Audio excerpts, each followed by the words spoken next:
Roman Reigns isn't known for holding back his words, and in a recent funny video on IGN where he reacted to memes about himself, he took a direct shot at none other than CM Punk. Whether you love him or hate him, Reigns made it clear that he has zero respect for the best in the world. This seems like it might have been done in character, but there could be some truth to it, especially because the two had issues from over a decade ago. Let's take a look at what Reigns had to say about Punker. This is stupid, but this photo's good and this moment was excellent. This has real meaning here. Punk can't do shit while I'm around. Punk's in at 4. It's a 4 with Browns and Steelers, irrelevant football teams. It's a 4. I'm the only thing keeping this thing in a positive here. All right, what's next? Roman's recent remarks leaves us with a lot to unpack, and it's worth considering multiple angles here. First off, as I mentioned earlier, it's hard to say if Reigns was fully in character or if he was letting his true feelings leak. In WWE, that blurred line between reality and fiction means this could very well be a calculated promo or an off-script moment that reflects genuine animosity. It might even be a bit of both.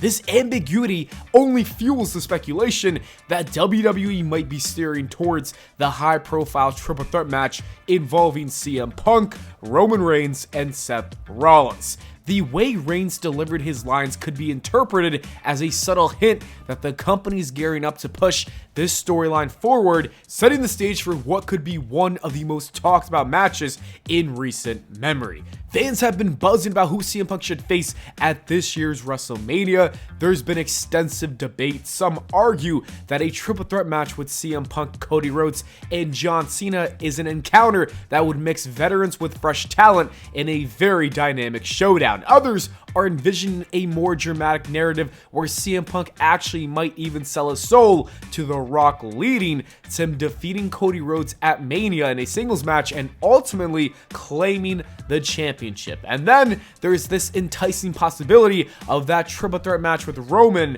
Rollins, and Punk, because all three of these people have beef with each other, and it's also a scenario that was teased during the Royal Rumble when tensions between the trio were already on display. This particular clip from IGN might be WWE's way of dropping a breadcrumb that fans will follow back to that earlier hint. Another layer to consider is the potential fallout involving Paul Heyman. If this match comes to fruition, could Heyman's loyalty or perhaps his betrayal play a part? It's an interesting question. Might CM Punk's favor swing in his direction if Heyman ends up screwing Roman Reigns, adding an unexpected twist to this matchup? Finally, we can't ignore the possibility that this shoot might have little to do anything with any grand story at all. Perhaps Roman simply does not like Punk and his comments were just a personal dig rather than a strategic move. If that's the case, it could signal the start of some very real backstage drama, setting up a feud that goes beyond the scripted rivalry and into the realm of personal vendettas. All in all, whether this is a teaser for a major match or Reigns just airing his genuine feelings about Punk, it's sure to stir up plenty of controversy and excitement in the WWE universe. In other news, there's been a noticeable shift behind the scenes at WWE that's drawing plenty of criticism, particularly from those close to the action.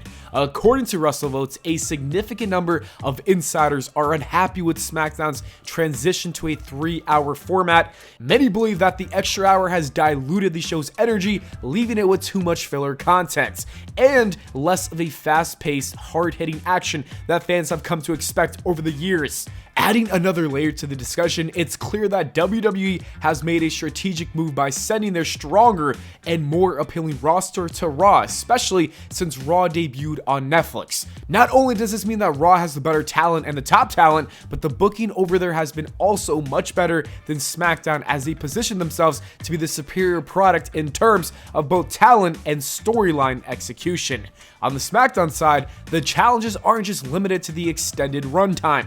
The creative direction is also under fire for many fans. For instance, Road Dogg Jesse James is back on the SmackDown writing team, and that is a decision that has sparked considerable concern for many people. Many fans still remember his previous run in 2017, which was widely criticized for its lackluster storytelling and poor match setups. There's a growing worry that his return might reignite old issues, potentially undermining the show's credibility and further tarnishing its reputation among longtime viewers. This combination of factors, the extended format, the perceived downgraded roster quality, and the questionable creative choices, paints a challenging picture for SmackDown's future. The extended runtime, which was initially intended to provide more content, seems to be backfiring by stretching out storylines too thin. With Raw benefiting from both a superior roster and better booking, SmackDown now faces the uphill battle of not only recapturing its former spark, but also proving that it can stand on its own as a must-watch show. Basically, while SmackDown still has its loyal fan base, it is looking like things could be worrying for that brand as the viewership continues to drop, minus The Rock last week, but as viewership continues to drop and fans are not happy with Road Dogg as well as the 3 hours, but thankfully the 3 hours will go away soon, hopefully sooner than later, because I don't think we can wait until May or June. And the last story for today is about how people within WWE are unhappy with The Rock. The Wrestling Observer newsletter said this: there were several people upset internally this week when the main chamber ad took everyone off the ad and it was replaced with a new ad with only the photo of Dwayne Johnson.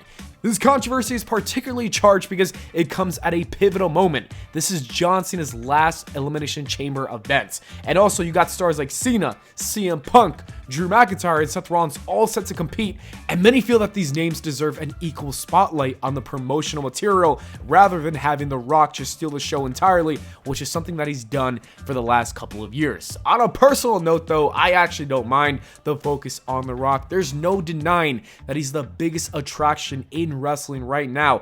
While it would have been ideal to see Cena, Punk, and Rock all share the poster together, for me, the decision doesn't take away from the event's appeal. It could simply be a nod to the massive drawing power that The Rock possesses, which might be indicative of something even bigger on the horizon.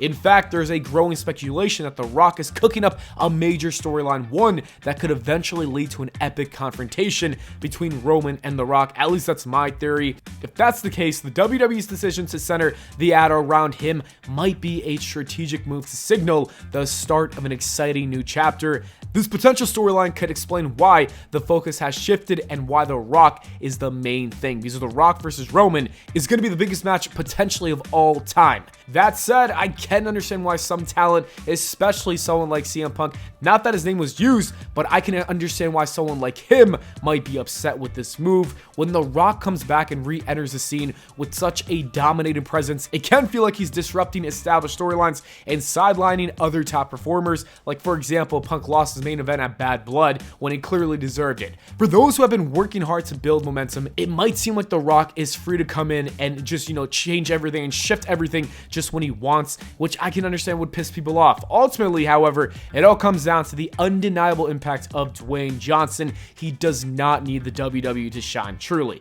His star power speaks for itself, but WWE undeniably benefits from his involvement, and because of that, that's why I have no problem with The Rock actually being the center of attention for this poster, because The Rock is the biggest thing in wrestling when he does come back, and that's just how it goes, unfortunately. Like I said, I wish we got a poster with John Cena and The Rock, but unfortunately we did not. Anyways, what do you guys think about all this news? Are you also upset with The Rock taking the spotlight? Let me know. Anyways, that is it for the video, guys. Thank you so much for watching. I hope y'all enjoyed. If you did, please make sure to leave a like and subscribe for more. I'll see you all in the next video.